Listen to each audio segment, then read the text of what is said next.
तर मित्रांनो, आम्ही कुठं चाललोय बघा आता. हा आहे टेमघर धरण. इथं थांबलो आम्ही. जाता जाता नाही का खूपच क्राऊड. आणि टेमघर धरण भरलेलं आहे.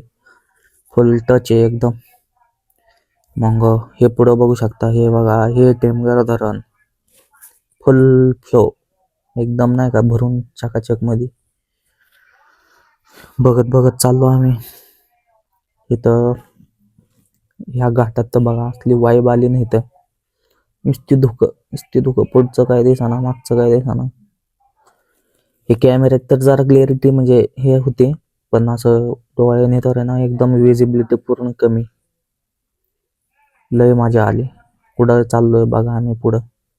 ही आपली Karizma R, my favourite bike, and this is me. काय बोलतंय बघू द्या, मला ऐकू द्या. मलाच काय कळणार काय म्हणते रे. मी येडा वेडा झाला काय? टोपी पी घालून आयला असली फॉर्च्युनर घेऊन निघाय ना असं वाटत होतं. कधी यायची आपल्याकडे. मग वर पोचलो डायरेक्ट लावासाच्या मेन वर हिल टॉपला. तिथून नजारा बघा कसा आहे. हे इम्बॅन्डन्ड सिटी आहे, लावासा सिटी. इथं मी फर्स्ट टाइम आलो होतो 2000 काहीतरी 11, नाही 2011, माहीत नाही नक्की. हा बहुतेक 2011 त्यावेळेस आलो होतो मी. त्यानंतर मग माग एकदा आलतो, पण तेव्हा काही ब्लॉग वगैरे काढला नव्हता. तर आज काढतोय बघा. हे वरनं टॉप वरनं कसा व्ह्यू आहे, एक नंबर खतरनाक. मग पुढं तसंच एंटर केल्या केल्या अशी झाडे लागतात आणि असे बंद पडलेले सगळे बंगले, भूत बंगले. भीती वाटते बाबा, याच्यात काय असेल आणि काय नाही. कितीतरी बिल्डिंग आहेत असे बंद आहेत, बंद पूर्ण स्टॉप. काही काही बिल्डिंग तर आहे ना झोडपांमध्ये दिसत पण नाही, एवढे असे हे होऊन गेलेत कॅमोफ्लॅज. गाड्या आहेत तशाच पडल्यात बंद. तसंच पुढं गेलो की अजून म्हणजे हे बिल्डिंग आहेत ना, हे असे एवढे पडलेत ना. किती खर्च झाला असं आणि ह्याचं बंद पडण्याचं कारण काय माहित नाही. पण लय डेंजर भूताचा वाईब येत होता. बिल्डिंग बघून म्हणलं झपटन बिपटन नाही का एखादा. तरी ना बिल्डिंग असं मला वाटत होतं एखाद्या बिल्डिंग मध्ये जाऊ जाऊ, पण माझ्यासोबत मित्र होता. म्हणला कशाला नको, चल चल चल. नुसता चल चल करत होता. काय माहिती त्याला काय झपाटलं पडलं होतं काय, म्हणजे त्याला काय वाटलं होतं आता काहीतरी विषय होईल. मग आम्ही आलो खाली. मग ते बिल्डिंग बघत बघत खाली आलो. मग हा झाला ब्रिज चालू. हा ब्रिज जवळपास आहे 800 मीटर, 800 मीटर 500 मीटर. साईडलाच हा मुळामुठा नदीची वाटते ही, का माहीत नाही. पाणी असं वळवून आहे ना हे केलेलं आहे असं वाटतंय मला. मुळामुठा नदी मला एक्झॅक्टली माहीत नाही, पण असं लेक आहे इथं. आणि रविवार असल्यामुळं जाम तुफान गर्दी सगळीकडं. जिथं बघाल तिथं गर्दीच गर्दी. आणि येताना ऊन होतं खूप, पण खाली आल्यावर आमचं नशीब चांगलं. एकदम ढगाळ वातावरण झालं आणि टनाटन पाऊस पडायला लागला. आम्ही तर गोल गोल सर्कल याडा मारला. मग नंतर मग म्हणलं आता एंटर केल्या गेल्याच पाऊस झाला. मग तिथं बघतोय काय, हे बंद पडलेलं मॉल आहे. हे मॉल आहे अक्षरशः. आता एवढं मोठं आहे ना, असं ओपन स्पेस आणि एवढी ब्युटिफुल जागा. आणि अक्षरशः बंद पडलं, बंद. एक्सपेन्सिव्ह किती मटेरियल आहे काय माहिती. तुफान पाऊस चालू झाला आल्याच.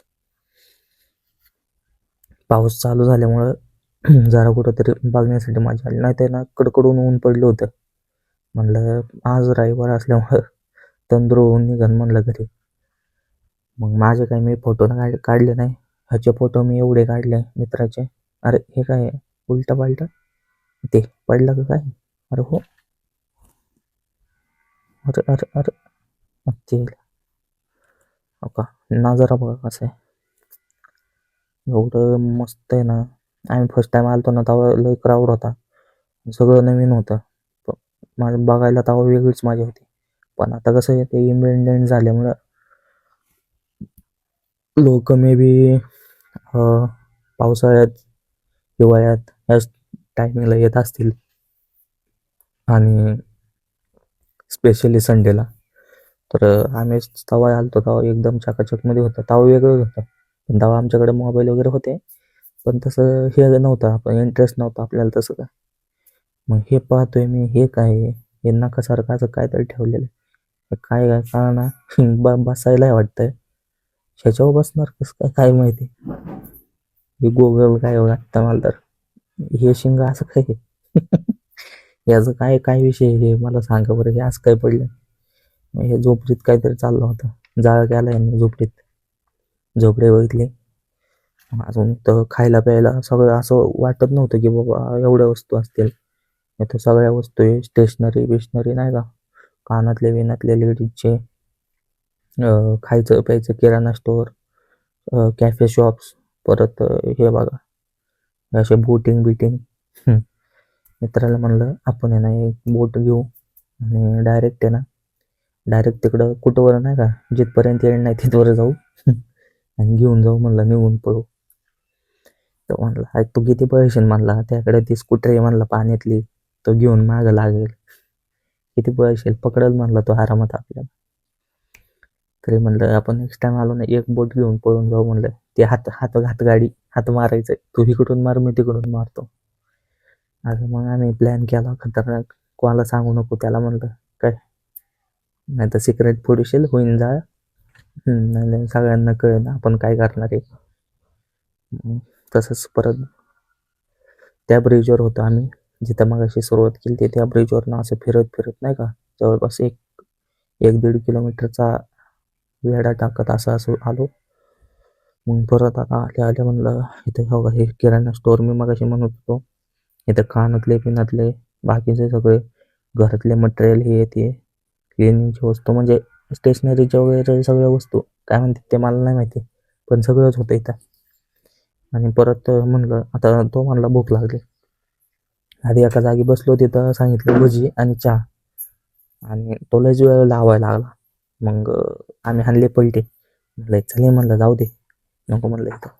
मग परत आम्ही इथं आलो, ह्याला काय आवरानाच. म्हटलं मला मॅगीच खायची. ही 10 रुपयाची 20 रुपयाची मॅगी तिथं भेटली 70 रुपयाला. एवढी महाग मॅगी हो भाट्या खातोय. त्याला म्हणलं जाऊ दुसरीकडे काहीतरी खाऊ आपलं दुसरं. नाही नाही म्हणलं मॅगीच खायची. काय ग माहिती घरनं टोसन चहा खाऊन आलता वाटतं, मग बसला मॅगी खात. ह्याची मॅगी लवकर आली, माझी भजी काही आहे ना. मग शेवटी भजी पण आली. मला वाटलं भजी स्वस्त असेल म्हणून मी मागितली. 20-30 रुपये नाही तर 40 रुपये असेल म्हणलं मॅक्सिमम. तर ही भजी होती मका भजी. ही भजी मला महागत पडली. त्याची 60 रुपयाची 60 का 70 रुपयाची त्याची मॅगी, 80 रुपयाला ही भजी. पण मका भजी पहिल्यांदा मका नाव ऐकून मग घेतली, तर चांगली होती भजी. एक नंबर भजी होती मका भजी. काय नाही ते एक मका आणला तिकडून, त्याचे दाणे काढले आणि तेच ह्याच्यात मिसळून सोडून दिला असं वाटलं, पण जरा वेगळी टेस्ट होती. मग ह्याला म्हणलं काहीतरी मनोगत व्यक्त करू आता. हा काय बोलायलाच तयार नाही. काय झालं होतं काय माहिती. ह्याच्या फर्स्ट टाइम मी एवढे फोटो चांगले काढले तरी पण खुश नव्हता आज. काय नाराज बिराज होता काय माहिती. काय त्याची कोण तिकडं वाटबीट बघत असेल, मला नेसताच म्हणतात चल चल. मी त्याला म्हणतो जा तिकडं उभं राहा, जा इकडं उभं राहा फोटो काढतो.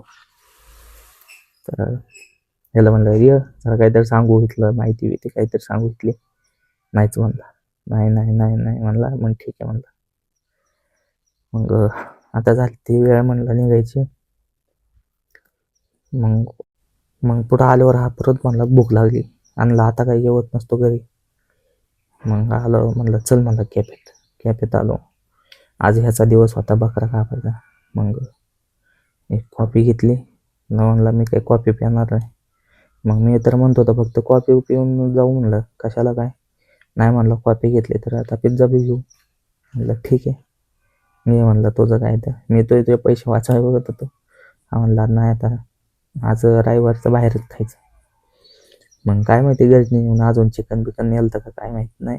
चिकन मटन नेलं असेल, पण मी विचारलं तर मला म्हणला नाही नाही. म्हणलं आता हे एवढंच खाणार आहे जाऊन झोपणार आहे. मला नाही माहिती काय केलं त्याने पुढं. फोन केला होता संध्याकाळी मला त्याने, जेवला का असं तसं. म्हणलं मी तर जेवलोय. म्हणलं माझं राहिलं म्हणलं अजून. ठीक आहे म्हणलं, जेवून झोप. मग असंच या ठिकाणी ब्लॉग एंड करायची वेळ झाली. ब्लॉग आवडला असेल तर लाईक, शेअर आणि सबस्क्राईब नक्की करा. धन्यवाद गाईज.